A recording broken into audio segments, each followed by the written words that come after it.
Neymar কি আর ব্রাজিলের জার্সিতে ফিরবেন না? নেইমার কি একদমই শেষ? এমন প্রশ্নের উত্তরের বিপরীতে সান্তোসের জার্সিতে সবশেষ ম্যাচে তার করা এই গোলটি কি দেখেছেন আপনি?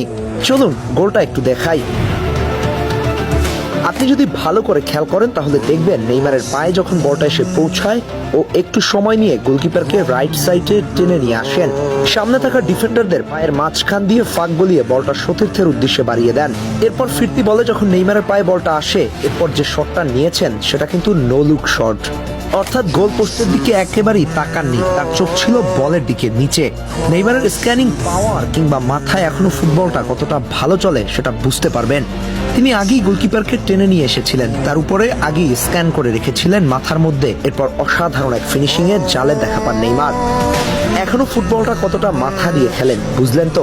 এমন নেইমারকে দেখলে কি মনে হয় নেইমার একদমই শেষ, কিংবা তিনি আর ব্রাজিলের জার্সিতে ফিরবেন না? লিওনেল মেসিও তো অবসরের ঘোষণা দিয়েছিলেন সেই কবে। এরপর কে জানতো লিওনেল মেসি আবার ফিরবে, বিশ্বকাপ জিতবে, একাধিক কোপা আমেরিকা জিতবে, এমনকি ফিনালিসিমাও জিতবে।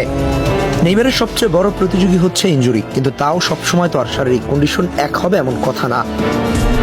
বয়সও তো ঠিক ততটা হয়নি যতটা হলে কেউ ইন্টারন্যাশনাল ক্যারিয়ারকে না বলে দিতে পারে। তবে কেন এখনই নেইমারকে বিদায় বলতে হবে? ক্যারিয়ারের এই পর্যায়ে নেইমারের আর কাউকে কিছু প্রমাণ করার নেই, কিন্তু তিনি এখনো প্রমাণ করে চলছেন ফুটবল শুধু গতি বা শক্তির খেলা নয়, এটি মস্তিষ্কেরও খেলা। একজন খেলোয়াড়ের প্রথমে স্পর্শ, বল ছাড়ার সময় ফাঁকা জায়গা খুঁজে নেওয়ার ক্ষমতা আর মুহূর্তের সিদ্ধান্ত নেওয়ার তাকে আলাদা করে। আর এই জায়গাগুলোতে নেইমার এখনো বিশ্বমানের, তাই ইনজুরি কয়েকদিনের কঠিন মৌসুম বা সমালোচনার ঢেউ দেখে তাকে শেষ বলে দেয়া যায় না।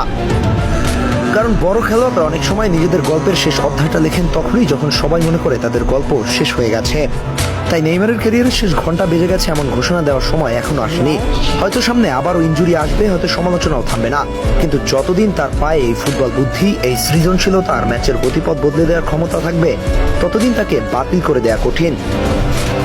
ব্রাজিলের জার্সিতে তিনি আবার ফিরবেন কিনা সেটার উত্তর সময় দেবে। তবে একটি বিষয় নিশ্চিত, এমন একজন ফুটবলারের গল্প শেষ হয়েছে বলে ঘোষণা দেওয়ার আগে অন্তত আরেকবার ভেবে দেখা উচিত। আপনার